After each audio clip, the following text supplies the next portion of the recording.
Hello, hello, and welcome to this edition of the Law Firm Blueprint. I'm one of your hosts, Jay Ruane, and with me, as always, is my man Seth. Seth, looks like you're in the BluShark headquarters today. Is that right? I am. It's a cinder block walls. You know, Exactly. it's the handcuffed to the desk, grinding out work. No. This is the new normal. There's almost nobody here. Yeah. It's practically a virtual operation. It's pretty. It's amazing, and we should talk about that today. We're now 5 years in on this virtual experiment. A lot of strengths, a lot of weaknesses. It's clear that from a hiring point of view, it has opened up the world literally as well as the country. But how much is being done in the flex world? Are the days, is it possible that the days not in the office are days that are appointment days, doctors, personal, this, that? How much Oh, is absolutely. going on, and how much do we care?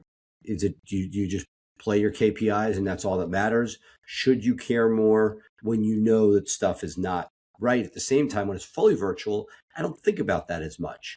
Meaning, there are people that get their jobs done. It's not that like, oh, I'm scheduling everything for a particular day. I don't know. I don't know if that's been a Well, thought. it's a tough dilemma because if people are getting their work done, then who cares, right? But the reality is not everybody gets their work done at the same pace and at the same quality. And one of the things that we are going to talk about at our summer meeting is going to this method of anchor days, where everybody is in the office on the first and third Wednesdays of the month, or something like that, where no matter where you are in the world, obviously where you are in the state of Connecticut, I guess for us, but everyone's got to show up if you're within commuting distance to one of our offices, just so that we have that proximity. I think there's something about proximity that does help. Now, you could be a virtual first operation. I know a lot of successful ones, but in this age of AI and technology replacing a lot of people, or at least replacing tasks, I think the people that are going to win, not only the law firms that are going to win, but the services are going to win, are the people who maintain their personal connections with each other. If you don't come to the office ever, and I can have an AI agent do what you do, I'm more likely to say, all right, bring the agent in. Let's the agent execute that role. Whereas if you're here and we have a relationship and I can bounce ideas off you or just talk to you over lunch and I know your family, you're less likely to be let go. What are your thoughts on that? No, it's not the let go piece. It's what the value. Look, the thing that scares me, if I'm thinking about it from like 10,000 feet, is that the training we keep talking about, right? There are pieces of it that are great virtually, but we're seeing AI encroaching on junior level work, right? Not long before being beyond that, but that you need senior people to do the work at the highest level. You need people that Absolutely. are with experience. But if you're not going to bring people in because you can do it with AI, is there going to be a talent drain at some point in the not too distant future where you're thinning out your entry level because you don't need it, but as a society, as an industry, as a practice area, won't have those people? Well, I think that happens in law. Think about it. When you and I started out, there were a lot more trials than there are nowadays. Cases work out, and so when I was cutting my teeth and I was doing a dozen trials in a year, that was a lot of reps at bat, right? And I got the life experience of asking the wrong question and recovering and that type of thing. But now if these young public defenders are getting one or two trials a year rather than a 10, they're getting fewer chances, and that means the stakes are higher, and they don't have the experience of dealing with wonky witnesses and things that go left as much. And so they're not getting the reps at bat. That's one of the things why I wanted to develop Rapport Report. I'm going to do a shameless plug. I don't really do it often here, but if you go to rapportreport.ai, By the way, You know, I think we need a rebranding exercise. I don't I get. love the name. I love the name. I know you may Report. love it, but it's can the like it's just I don't know. I, I I love the name, so I'm One sticking with name. Give me a name with AI. One name. Report. Maybe just Rapport AI, yeah. something like that. I know I like the double R. My AI. last name starts with an R, so I leaned into the alliteration. But anyway, so my whole thing was, Oh, like um, I, Ruane AI. I don't know about that. Why? You could probably buy it cheap. Nobody else No, wants I it. could buy it for $1.99 a year through Exactly. Yeah, GoDaddy, but exactly. who No, the hell wants to buy Ruane? They can barely pronounce it as it is. But the whole thing, the whole concept behind it was I needed to get my intake people. Okay, here's a perfect example. Starting June 1st, I have 6 new people in intake. oh my Six. God. 6. We wanted 4. We hired 6, thinking 2 are gonna flame out, right? And 4 of them are American, 2 no, 5 of them are American. 1 of them is remote. And we're excited about this. We went to Washington State, we went to Florida. We're in a really, really good spot with the people that we hired. We think they have excellent potential. But I needed, we set up a Google Classroom because we're on the Google ecosphere in Google Workspace, and so we set up a classroom. It's got 40 hours of lectures and all that stuff. But you've trained intake. A lot Not of it easy. is sitting next to a person and listening to them on the phone. But Right, if you're remote, how do you do that? Right? right. It's nearly impossible to. I mean, you can do it with having them listen, but you don't get the ability to pass notes. You don't get the ability to cover the handset and say, "See what I did there," that type of thing. So what I did is I actually built it myself first. I vibe coded it using Claude. I said, "This is what I want to do. How is this possible?" And so we built it using Airtable and Make and Retail AI, and it's duct taped together. And we found a way to make it even better. So that's the product that's going to come out in the next month. But it allows my people in intake to do reps, starting to talk to people with speeding tickets. Then it goes to first offense DUI, then more complicated ones, then more complicated criminal cases, that type of thing. And they will run through 100 avatars of people in their first week of training. And so they do lecture, reps, and then, we see people that are hitting the ground after having done this and they're excelling. And so I think you can utilize AI to make your people better, not necessarily replace your people, because I know I don't want to talk to AI if I'm calling a physician, I'm calling somebody I'm paying big money to. I don't want to talk to AI. I hate phones. Look, and it works. When it works, it's effing awesome. There are times when it's better than anything else. The problem is, it's the questions on the fringe. So, there could be, if somebody has a real, a DUI case with all the bells and whistles that you're going to want, AI could do a pretty decent job. But what happens when it's like, oh yeah, I'm calling for my cousin, but it's a real case, but it's Right. not a clean direct line.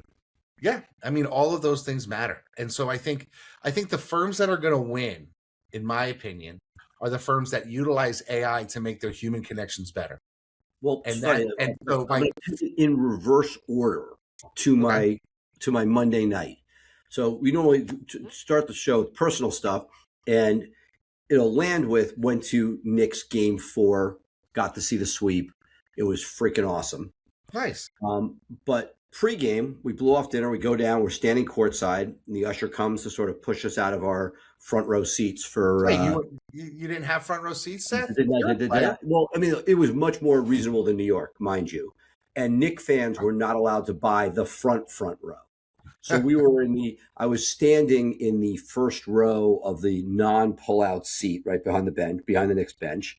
And I look at the guy who's been pushed, who I've now moved over 2 seats so he can have his actual seats. And it's an old friend of mine, Jason Calcanis. Jason Calcanis, many in the audience will know him from the All In podcast. According to him the other day, heading towards the 7th most popular podcast in the world. I mean, it is 4 very brilliant guys who are now intersecting with the White House and startups and the unicorn company. It's crazy what this podcast has become. So a few things. Just backstory was I spent time with Jason when I had my first startup, a music startup. He was doing the Silicon Alley Reporter, a color glossy magazine, through these amazing parties and conferences back in the day, rising tide conferences, sort of what we're seeing now with AI. When that blew up, he reinvented himself in the blogger space, and then eventually as a startup investor, and hit big with a number of things. I believe Uber and others, very public. And he's done this, had this incredible ride. So I had about 30 minutes of small talk with this guy that I knew from the late 90s, who's hit it about as big as anybody. And you asked him to be a guest on our show. Exactly. A couple of things he said. One, his podcast was wildly successful. 15 years of doing it, only took off in the last 5. So we may still have another 8 years to go. He was always ahead of the curve. He was doing podcasts before they were cool. We were sort of, it was cool-ish. Now, on fire. But, I was talking to him, who the winners, like, in one sense, he hangs out with the guys, the Anthropic guys and Musk and all these, people at the top of the pyramids. And clearly that stuff is there, and valuations, right, not right. But what I was asking about was the stuff that we hit, which is the AI that's hitting legal. That's doing PI or non-PI, how is that going to assess out? Because as Claude gets more developed, is a $300 a case fee per case going to fly if you could just build this yourself with Claude? Right. And his take was, because we were sort of reminiscing of the dot-com bubble and the 6 pet food online companies, et cetera, is generally those, these companies will, the investment concept behind them, which is what he sort of focuses on, was you'll get your money back, but likely these things are going to roll into something bigger, and that that was, he was, for the early stage guy, he was optimistic for a lot of these cool startups, maybe somebody doing intake, but that it was just fascinating discussion, because he's playing at this, in addition to investing in these small startups, he plays with the CEOs of these massive companies. And it was just fascinating to get this perspective. We're stuck in the middle with all of this technology that's trying to make it. And the question is, McCready always talks about leasing versus buying. And the question is, will the mothership companies be able to provide what we need accessible enough? Do you have to be Jay Ruane who sits up all night, building agents, or will other people be able to, will the average law firm be able to get what they need from it? Well, I mean,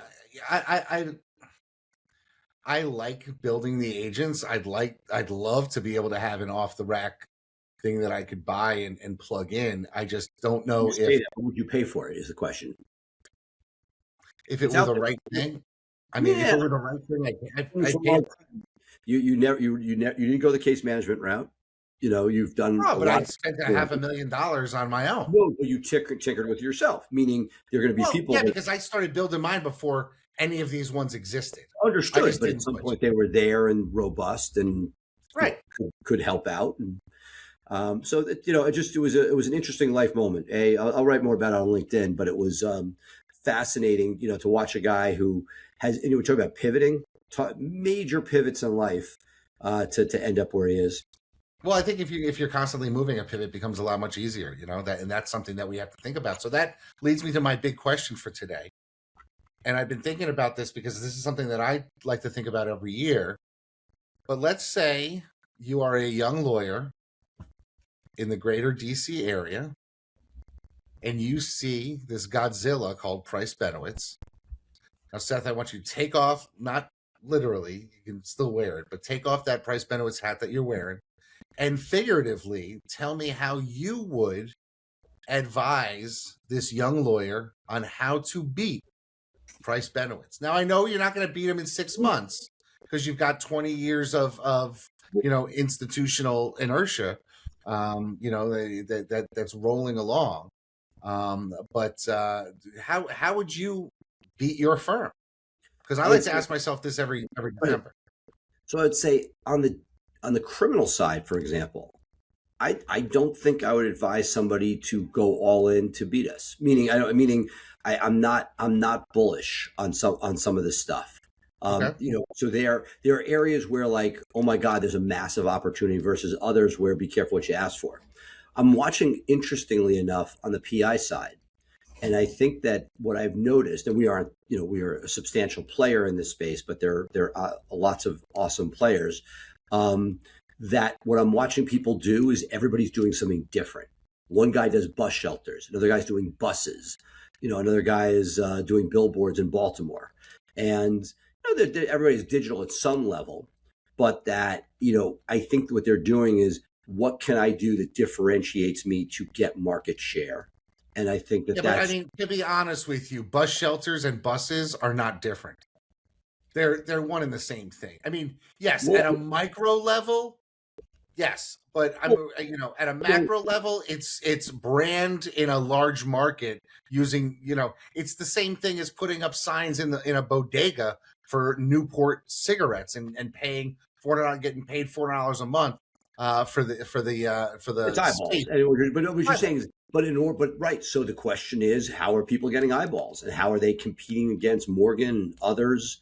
The struggle is real. It's not nothing. And so what I'm seeing is people are getting creative and pushing to areas that were sort of not as focused on places where eyeballs were. I mean, you've seen, Shannara sort of wake everybody up on billboards saying, wow, this is what some guy who went all in on billboards. Gary Starner's done a nice job sort of evangelizing radio as an option. There are all these different ways to gain, but there's only, at the end of the day, there's digital, so there's a longtime BluShark client who's always pissy about something. And they were like, oh, well, the few, we're going to go for earned media. We don't care about SEO anymore. And I'm like, Okay. good, God bless. And history is written by the victor. If it turns out that earned media surpasses the ability to get cases from digital, and I think what people are frustrated by is that with some of the changes Google has made, you have not, we always want to grow, and we see these great curves, that there is a tightening as things have gotten more competitive, and it's only going to get more so with private equity coming in, and that it's not that digital isn't working, but that it's not like your God's gift to the world where you're going to do 25% growth a year. Right now, you're trying to figure out, how do I maintain what I have, and then find other channels to make sure that they continue to grow. There are areas where it grows. It depends where you are in the curve, your competition, et cetera. But we are seeing all of these things infiltrate. But I think taking your eye off the thing that's giving you that base of cases would be pretty dangerous. Yeah, I mean, I definitely agree with that. I mean, I'm trying to figure out, what would I do if I were a young lawyer and I wanted to compete with my firm? Would you go into this? That's a good question. I mean, look, I stay in the criminal space because I'm passionate about it. I think if I were to leave the criminal space or start over and I were not in criminal, I probably wouldn't even be a lawyer. I mean, Or if you take your law degree and pivot to something else. right, exactly. Like but if I had a passion for criminal law and I was 28, 29 years old looking to hang a shingle and compete with Jay Ruane, right? What would I do? I would obviously I would hustle to try to get as many trials as possible, because not a lot of people can compete with me in my home state on that stuff. But I think with DUI, I was known as the DUI guy for years. I think there are some niches you can get into in DUI that are growing. Like the drug related ones and the science back stuff that I think you can set yourself apart, and you can become, you know, I'm going to push back. Where do you, is that, as a solo, yeah, you can have that nice niche, but to scale that, part of it's time. You're a 25-year overnight success. well, I mean, think about it. You could, if I wanted to scale in criminal right now, I would get into computer forensics, because I think that is a growing area of criminal law. So knowing how to deal with cell phones and cell phone searches and laptop searches, the CSAM stuff is very, Right. But that almost goes back to being an associate of a bigger firm. And frankly, right now, anybody doing federal criminal is sucking wind. When you don't charge people and you gut the Department of Justice, there just aren't that many cases. Yeah, I mean, it's interesting. That's something I know a lot of guys and women who have survived for 15, 20 years off their CJA appointments and then picking up, a half a dozen private pay cases over the course of the year. But they always have one or two cases that's pending at a time, and they're able to bill the government, their $135 or whatever for days when they don't have anything else going on. They go visit their client in jail and they make $1,000 and they're solos, right? But boy, I'm seeing those lawyers really hurting in that, one of them I talked to recently, he's like, there's just no work. He's like, I On the expect to get federal side. on the federal side. Right. So the federal side is like all in DC, which is, more federal white collar people. Every single guy has bailed for civil. Like that's a thing. And on the criminal side, look, we talked about the loan forgiveness being a real issue for hiring, right? Yep. So when you look at the risk factors, and we've seen in DC, it's not universal because like most jurisdictions are not as rich as DC, but in DC for criminal, this is a market that used to have 4 Price Benowitz attorneys down to 1 in criminal court, right? That's, and it's not, and I can't even tell you that they're at 100% capacity. It's that as a strong, if not dominant player. Is that a change of your brand? And I mean, if you were only No. This is because we market very well for that. Okay. It's a change in how things are charged. Like Philadelphia, we didn't, we bailed out of that. I mean, if you don't charge people, criminal defense lawyer doesn't have any business. That's not Right. the federal issue. It was, the local policing. And it has been really, there have been periods during COVID where DC did no income verification or check for court-appointed lawyers. That's bad for business. And then in our state, yeah. Right. I mean, but if somebody's making a $1.50 and they get a free lawyer, that's your that would be your client. And then finally, is as CJA rates have risen, again, Virginia's still pretty low, but like DC, when you get yourself to 90 an hour for state court, and some guy can make $1.80 billing his hours, that makes that with no office, no overhead to speak of. That is pressure on the local business. And so all of those things, that's why I'll go full circle to the beginning, which is why I don't think criminal would be the place I would advise somebody to go right now. But I'm seeing, areas that, that social media can market to, things that are national, SSDI, immigration, things like that, where you can speak to the world or the country or whatever you want to do at a very cost-effective rate. Those, to me, are the areas where so I think that's what I would advise somebody. It took me a while to get to the answer, but I think that social and tapping into what's there, people that get social, that know how to create content, that content creators can do things, particularly in national practice areas. That's why we've seen some of the PI aggregators do amazing, not always my style, but engaging content that brings in cases. And I think that it's a heavy lift for a local player, but if you can take a case from anywhere, that changes, the value of it. Oh, absolutely. Absolutely. And that's one of the things that we're considering here in our office, is trying to figure out sort of where's our next growth. Have we maxed out what we can get from the local market? Should we, open up a new state, go up into Western Massachusetts, which is there, and close to us and a possibility, or have we not squeezed all the juice out of the state of Connecticut. Should I open up another regional office, and at what point?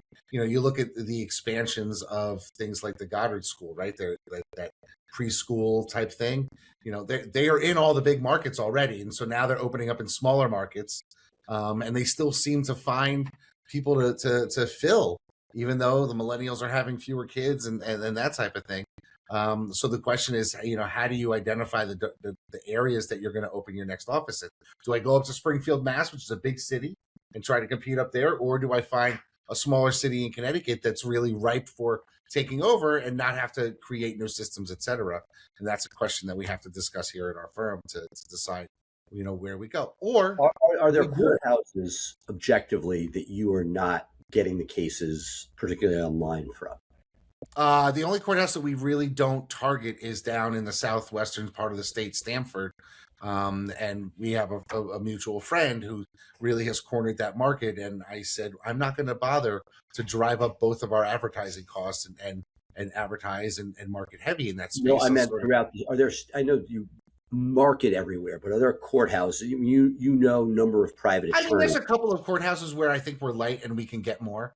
The question is, how do I get into that? Because those are old boy networks. Literally old boy networks. The average age of those lawyers is like 80 plus. Right. But if you're going back, but Jay goes back to digital, and that though they're not getting their cases from digital for the most part. Right, which is why we're you're getting out in front of little league teams like we were this spring, and sponsoring things and getting haircuts. Getting haircuts. I should probably find some people up the state. I'm actually due. I'm going to go tomorrow for my Friday touch up, and we'll see how it goes. Awesome, love it. So I think that's good. We had a good conversation today. This was illustrative of what we try to do here. Of course, I'm interested to know if you have been listening. Please, in the comments, let me know how you would beat your firm, because I think that's a conversation that everybody should be thinking about at some point over the course of the year, and at the end of May as the summer begins. Maybe it's something that you want to think about so you can put yourself in place to do that. But that's going to do it for us this week here on the Law Firm Blueprint. I am Jay Ruane, and he is Seth Price. We are the Law Firm Blueprint. Be sure to take us anywhere you need to go by subscribing to the Law Firm Blueprint podcast. And you can catch us live every Thursday, 3 p.m. Eastern, 12 p.m. Pacific, live on LinkedIn and live in our Facebook group, of which you should be a member, the Law Firm Blueprint. So that's it for me, Seth. Any final words? No. Have a great week. Have a great week, folks. Bye for now.